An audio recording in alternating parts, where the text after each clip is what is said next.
Friends techno 1678కి అందరికీ స్వాగతం. మీరు డేట్ వచ్చేసరికి డిసెంబర్ 26, 2023 టైం వచ్చేసరికి 4 PM అవుతుంది. ఇప్పుడు వరకు ఉన్న న్యూస్ అయితే ఇవి. న్యూస్లోకి వెళ్ళే ముందు రేపు టెక్ న్యూస్ అయితే ఉండదు. దాని ప్లేస్లో మీకు మొబైల్స్ ఆఫర్స్ ఉన్నాయి కదా, అంటే మీకు చాలామంది అడుగుతున్నారు న్యూ ఇయర్కి ఏ మొబైల్ కొనాలని చెప్పి. క్రిస్మస్ న్యూ ఇయర్కి కొన్ని ఆఫర్స్ కూడా నడుస్తూ ఉన్నాయి. ఫ్లిప్కార్ట్, అమెజాన్ కొన్ని చూస్తే మంచి ప్రైజెస్కి కొన్ని ఫోన్స్ అయితే ఉన్నాయి. సో చాలామంది మొబైల్స్ కొనాలనుకుంటున్నారు. సో రేపు ఏ మొబైల్ కొనాలి, ఏ ప్రైజ్లో ఏ మొబైల్ ప్రజెంట్ ఆఫర్లో ఉన్నాయో దానికి సంబంధించి ఒక వీడియో అయితే వస్తుంది. చాలామంది వెయిట్ చేస్తున్నారు. సో అది రేపు మీకు తెలుస్తుంది. ఈ న్యూ ఇయర్కి ఆ మొబైల్ అయితే మీరు ప్రజెంట్ ఉన్న ఆఫర్స్ అయితే అవి వాటిని మీరు ఏదో ఒకటి కన్సిడర్ అయితే చేయొచ్చు. రేపు ఆ వీడియో అయితే చెక్ చేయండి. ఇంక మనం ఇప్పుడు న్యూస్ చూసుకుంటే మాత్రం ఫస్ట్ వచ్చేసరికి వివో నుంచి వివో X100 సిరీస్ ఉంది కదా, X100 Pro, ఇవి అఫీషియల్గా లాంచ్ డేట్ అయితే వీళ్ళు అనౌన్స్ చేశారు. జనవరి 4వ తారీఖు ఇది అఫీషియల్గా లాంచ్ చేస్తున్నట్టు ఇండియాలో వీళ్ళు పోస్టర్ రిలీజ్ చేశారు. మొత్తం 2 ఫోన్స్ తీసుకొస్తారు, X100 Pro. వీటి గురించి కంప్లీట్ డీటెయిల్స్ మీకు జనవరి 4వ తారీఖు వీడియో అయితే వస్తుంది. ఈ ఫోన్స్ బ్రీఫింగ్ కోసమే మేము హాంకాంగ్ అయితే వెళ్ళింది. సో మొత్తం వీడియో అంతా మీకు మ్యాక్సిమం హాంకాంగ్లోనే రికార్డ్ చేసాం. ఒక పార్ట్ మాత్రం స్టూడియోలో రికార్డ్ చేశాను. అవన్నీ మీకు జనవరి 4వ తారీఖు ఆ వీడియో చూడండి, మీకు అర్థమైపోతుంది ఈ ఫోన్స్ ఎలా ఉన్నాయో. నెక్స్ట్ వచ్చేసరికి OnePlus నుంచి OnePlus 12R కలర్ బయటకు వచ్చింది. ఒకటి గోల్డ్ కలర్, ఇది చూస్తే రోజ్ గోల్డ్ థీమ్లో అయితే కనిపిస్తూ ఉంది. దీని పేరు ఎగ్జాక్ట్గా వీళ్ళు పెట్టింది వచ్చేసరికి మింగ్షా గోల్డ్ అంట. ఇది కలర్ ఇండియాకి రాకపోవచ్చు. ఇండియాలో బ్లూ బ్లాక్ వస్తున్నట్లు టీజర్ చేస్తున్నారు. ఇండియాకి కూడా ఈ కలర్ తీసుకొస్తే లేట్గా తీసుకొస్తారు, లేకపోతే మామూలుగానే ముందుగానే తీసుకొస్తే బాగుంటుంది. ఇంకెందుకంటే ఇది 23వ తారీఖు అట్లా లాంచ్ చేస్తాను రూమర్స్ వస్తుంది. జనవరి 23వ తారీఖు OnePlus 12 OnePlus 12 ఇవి రెండు ఇండియాకి వస్తాయి అని చెప్పేసి. సో అప్పుడే ఈ కలర్ కూడా తీసుకొస్తే బాగుంటుంది. ఈ కలర్ చూడడానికి బాగుంది మిగతా కలర్స్తో కంపేర్ చేస్తే. చూద్దాం మరి తీసుకొస్తారు లేదో ఇండియాకి. జనవరిలో మాత్రం చాలా మొబైల్స్ అయితే వస్తున్నాయి. మోస్ట్లీ అన్ని ఫ్లాగ్షిప్ కేటగిరీ కిందకి వస్తాయి మొబైల్స్ ఇవన్నీ. జనవరిలో రాబోయే మొబైల్స్ గురించి కూడా ఒక వీడియో అయితే చేస్తాను ఈ వీక్లో. దానిలో మీకు కంప్లీట్ ఇన్ఫర్మేషన్ తెలుస్తుంది. నెక్స్ట్ మనకి Xiaomi నుంచి ఇప్పుడు ఈవీ కార్స్ని పడిన విషయం తెలిసింది. ఈవీ కార్ ఒకటి తీసుకొని రాబోతుంది. చూడడానికి టెస్లా డిజైన్లో కనిపిస్తుంది కార్ అయితే.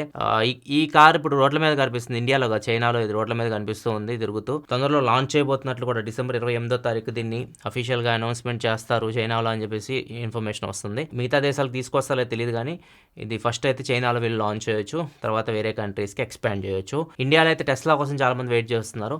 కాకపోతే టెస్లాకి ఇండియా గవర్నమెంట్కి కొద్దిగా డిస్కషన్ జరుగుతూ ఉన్నాయి. అవన్నీ జరిగితే మొత్తం అయితే 2024లో మనం టెస్లా ఇండియాలో అయితే ఎక్స్పోర్ట్ చేయొచ్చు. నెక్స్ట్ మనకి చమీలియన్ ట్రోజన్, ఇది ఒక వైరస్ అనమాట. ఇది మీకు ఆండ్రాయిడ్ ఫోన్స్కి వస్తుంది. దీని పేరు చూస్తే ఇంగ్లీష్లో చెప్పా కదా, తెలుగులో వచ్చేసరికి ఊసరవెల్లి వైరస్ అని చెప్పొచ్చు.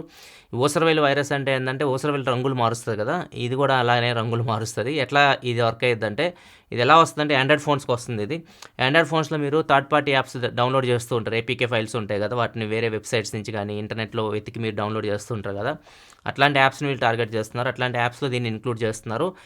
మీరు యాప్ ఇన్స్టాల్ చేస్తారు కదా, ఈ యాప్తో పాటు ఈ వైరస్ కూడా మీ ఫోన్లో ఇన్స్టాల్ అయిపోతుంది. ఇన్స్టాల్ అయిన తర్వాత ఇది ఏం చేస్తుందంటే, మీ ఫింగర్ ప్రింట్ లాక్ కానీ ఫేస్ అన్లాక్ కానీ మీరు పెడతారు కదా, వాటిని ఇది డిజేబుల్ చేయగలిగే సత్తా ఉంది దీనికి. వాటిని ఆపేస్తుంది కొద్దిసేపు. మీరు ఏం చేస్తారు, బ్యాకప్ ఏం చేస్తారు, పిన్ పెడతారు కదా, పిన్ కానీ ప్యాటర్న్ కానీ మీరు ఖచ్చితంగా ఆండ్రాయిడ్ ఫోన్కి పెడతారు. సో పిన్ కానీ ప్యాటర్న్ కానీ మీరు కొడతారు కదా, సో ఇది రిజిస్టర్ చేసుకోగలదు. పిన్ ప్యాటర్న్ ఈ వైరస్ రిజిస్టర్ చేసుకోగలదు. తర్వాత ఈ వైరస్ ఏం చేసిద్దంటే, మీరు ఫోన్ ఏ టైంలో వాడరు, రెండు రోజులు ఏం చేయరు వీళ్ళు. 2 రోజుల వరకు మిమ్మల్ని అబ్జర్వ్ చేస్తారు. మీరు ఏ టైంలో పడుకుంటున్నారు, ఏ టైంలో లెగుస్తారు అన్నీ అబ్జర్వ్ చేస్తారు. మీరు పడుకున్న టైం ఉంటుంది కదా, ఆ టైంలో మీ డేటా మొత్తం మీ ఫోన్లో ఏదైతే ఇంపార్టెంట్ డేటా ఉంటుందో, మీ క్రెడిట్ కార్డ్ డీటెయిల్స్ కానీ అంతా సెన్సిటివ్, మీ బ్యాంకింగ్ డీటెయిల్స్ ఇట్లాంటివన్నీ ఈ వైరస్ అయితే చోరీ చేయగలదు. సో ఇదనమాట. ఇది ఇప్పుడు కొత్త వైరస్, ఇది ఊసరవెల్లి వైరస్ అని పేరు పెట్టారు దీనికి. అందుకే కొద్దిగా జాగ్రత్తగా ఉండండి. థర్డ్ పార్టీ యాప్స్ మీరు ఏదైనా వెబ్సైట్స్ నుంచి కానీ ఇట్లా డౌన్లోడ్ చేసుకునేటప్పుడు కేర్ఫుల్గా ఉండండి. ఎప్పుడైనా యాప్స్ డౌన్లోడ్ చేసేటప్పుడు అఫీషియల్గా ఏదైతే మీకు గూగుల్ ప్లే స్టోర్ కానీ యాపిల్ యాప్ స్టోర్ కానీ ఇట్లాంటి వాటిని డౌన్లోడ్ చేయాలి. మ్యాక్సిమం థర్డ్ పార్టీ యాప్స్ని డౌన్లోడ్ చేసి ఇన్స్టాల్ చేసుకోవడం అవాయిడ్ చేయండి. నెక్స్ట్ మనకి జపాన్లో ఒక డ్రోన్ అయితే వీళ్ళు తయారు చేశారు. దీని పేరు కూడా డ్రాగన్ థీమ్లో పెట్టారు, ఫ్లయింగ్ డ్రాగన్ అని చెప్పేసి. సో ఇది చూడడానికి డ్రాగన్ లాగే ఉంది. అండ్ ఇది నీటిని వదులుతుంది కదా, ఇది దేనికి యూజ్ చేస్తారంటే, మనకి ఏదైనా అగ్ని ప్రమాదం జరిగిందనుకోండి, మనం వెళ్ళలేని ప్లేసెస్లోకి దీన్ని పంపించి అక్కడ మంటలు ఆర్పడానికి ఈ డివైస్ని అయితే యూజ్ చేస్తారు, ఈ డ్రోన్ని యూజ్ చేస్తారు. సో ఇది కింద ట్యాంక్ కనెక్ట్ చేస్తారు. కింద మీకు కొన్ని వేల లీటర్ల ట్యాంకులు ఉంటాయి కదా, మనకి ఫైర్ ఇంజన్ ట్యాంక్స్, వాటికి ఈ డ్రోన్ కనెక్ట్ చేస్తారు. ఈ డ్రోన్ ఎగురుకుంటూ వెళ్తుంది. ఏదైనా అపార్ట్మెంట్ కానీ బిల్డింగ్ కానీ ఏదైనా మంటలు వచ్చినాయి అనుకోండి, అక్కడ దాకా వెళ్ళగలదు. లోపలికి వెళ్ళిపోయి ఇది సెకండ్కి 6 లీటర్ల వాటర్ వరకు పోర్ చేయగలదు, అంటే పోయగలదు, ఆపగలదు మంటలు నడపడానికి. సో ఇట్లా ఈ డ్రోన్ అయితే ఉపయోగపడుతుంది. సో ఈ డ్రోన్ జపాన్లో ప్రజెంట్ యూజ్ చేస్తున్నారు, టెస్ట్ చేస్తున్నారు. ఇది మేబీ మిగతా దేశాలకు కూడా తొందరలోనే వీటిని చూడొచ్చు మనం ఇట్లాంటివి. ఎందుకంటే ప్రతి ప్లేస్లోకి మనిషి వెళ్ళలేడు. మనిషి వెళ్ళలేనప్పుడు మనం రోబోట్స్ని యూజ్ చేయడం చాలా మంచి పద్ధతి. సో ఇప్పుడు మనకి ఏఐ మొత్తం బాగా డెవలప్ అవుతుంది కాబట్టి సో ఈ రోబోట్స్ని మనం ఇట్లా మంచి పనులకు కూడా యూజ్ చేయొచ్చు. నెక్స్ట్ మనకి ఇండియా టాప్ 10కి వచ్చింది 5G నెట్వర్క్ పరంగా గ్లోబల్గా. ఇంతకుముందు లాస్ట్ ఇయర్ చూసుకుంటే అసలు లిస్ట్లోనే లేదు, ఇప్పుడు టాప్ 10కి వచ్చింది. సో అంత ఫాస్ట్గా ఇండియాలో 5G గ్రో అవుతున్నట్లు వీళ్ళు రిపోర్ట్ అయితే ఇస్తున్నారు. రిపోర్ట్ ఇచ్చింది వచ్చేసరికి ఊక్లా వాళ్ళు వీళ్ళు స్పీడ్ టెస్ట్లు చేస్తుంటాం మనం ఆ రిపోర్ట్ ఇస్తూ ఉంటారు. వీళ్ళు ఇప్పుడు డౌన్లోడ్ స్పీడ్కి సంబంధించి రిపోర్ట్ మాత్రం ఇచ్చారు. ఇండియా 10th ప్లేస్లో ఉంది ప్రస్తుతానికైతే ప్రపంచవ్యాప్తంగా. ఫస్ట్ ప్లేస్లో వచ్చేసరికి UAE ఉంది. వాళ్ళ స్పీడ్ వచ్చేసరికి డౌన్లోడ్ స్పీడ్ 592 MBPS ఉంటే ఇండియాలో వచ్చేసరికి యావరేజ్గా డౌన్లోడ్ స్పీడ్ వచ్చేసరికి 300 MBPS అయితే ఉంది. అండ్ మిగతా దేశాల్లో లిస్ట్ గ్రాఫ్ అంతా మీకు స్క్రీన్ మీద కనిపిస్తుంది, ఇక్కడ నుంచి మీరు చెక్ చేయొచ్చు. నెక్స్ట్ మనకి రెడిట్లో యూజర్ ఒక పోస్ట్ పెట్టాడు, దానికి ఒక స్టోరీ పెట్టాడు అనమాట. అంటే ఏం జరిగిందని చెప్పేసి ఈ ఫోటో చూస్తే ఇది యాపిల్ iPhone 15 Pro Max. దీనికి ఇతను థర్డ్ పార్టీ ఛార్జర్ యూస్ చేసి ఛార్జింగ్ పెట్టాడు. నైట్ ఛార్జింగ్ పెట్టి మార్నింగ్ లేచి చూసేసరికి నార్మల్ ఛార్జర్ పీకడానికి ఇట్లా పీకుతాం కదా, ఛార్జర్ వైర్ పెట్టాం కదా, వైర్ ఇట్లా లాగుతాం కదా, వైర్ లాగితే వైర్ తునిగి బయటకు వచ్చింది. ఫోన్ బాగా వేడి అనిపించింది అంట అతనికి. వైర్ తునిగిపోయి అదైతే ఛార్జింగ్ పిన్ ఉందో అది మాత్రం ఫోన్లో ఇరుక్కుపోయింది. సో ఇట్లా జరిగింది. సో ఇతనే అని చెప్తున్నాడంటే థర్డ్ పార్టీ ఛార్జర్స్ యూజ్ చేయకండి అని చెప్తున్నాడు. యాపిల్ కూడా వార్నింగ్ చేస్తుంది అదే, మీరు యాపిల్ వాచ్కి కానీ యాపిల్ ఐఫోన్స్కి కానీ థర్డ్ పార్టీ ఛార్జర్స్ ఎంత తక్కువ వీలైతే అంత తక్కువ యూజ్ చేయండి. సో థర్డ్ పార్టీ ఛార్జర్స్ వల్ల కొన్ని ప్రాబ్లమ్స్ అయితే వస్తున్నాయి, చాలామంది యూజర్స్ అయితే రిపోర్ట్ చేస్తున్నారు. ఒకవేళ మీరు ఐఫోన్ యూజ్ చేస్తుంటే మాత్రం బెటర్ యాపిల్ అడాప్టర్ తీసుకోండి. యాపిల్ అడాప్టర్ మీకు 2000 ఆ రేంజ్లో దొరుకుతుంది, ఒరిజినల్ అడాప్టర్. దాన్ని యూజ్ చేసి ఛార్జింగ్ పెట్టుకోండి. దాన్నే మీరు వాచ్ ఛార్జ్ పెట్టడానికి కూడా యూజ్ చేయొచ్చు. మీరు ఆ వాచ్ కేబుల్ ఉంటుంది కదా, దాన్ని ఈ అడాప్టర్ కనెక్ట్ చేయొచ్చు. నెక్స్ట్ మనకి పోకో నుంచి పోకో X6 సిరీస్ తొందరలో రాబోతుంది, జనవరిలో దీన్ని తీసుకొని రావచ్చు. దీనికి సంబంధించి అయితే పోకో హెడ్ టీచ్ చేస్తున్నాడు ట్విట్టర్లో. అండ్ దాంతోపాటు యాడ్స్ కూడా వస్తున్నాయి. యాడ్స్ కూడా సినిమాలో వస్తున్నాయి. డంకీ సినిమా రిలీజ్ అయింది కదా రీసెంట్గా. ఈ సినిమా స్టార్టింగ్లో పోకో X సిరీస్ యాడ్ అయితే వస్తుంది.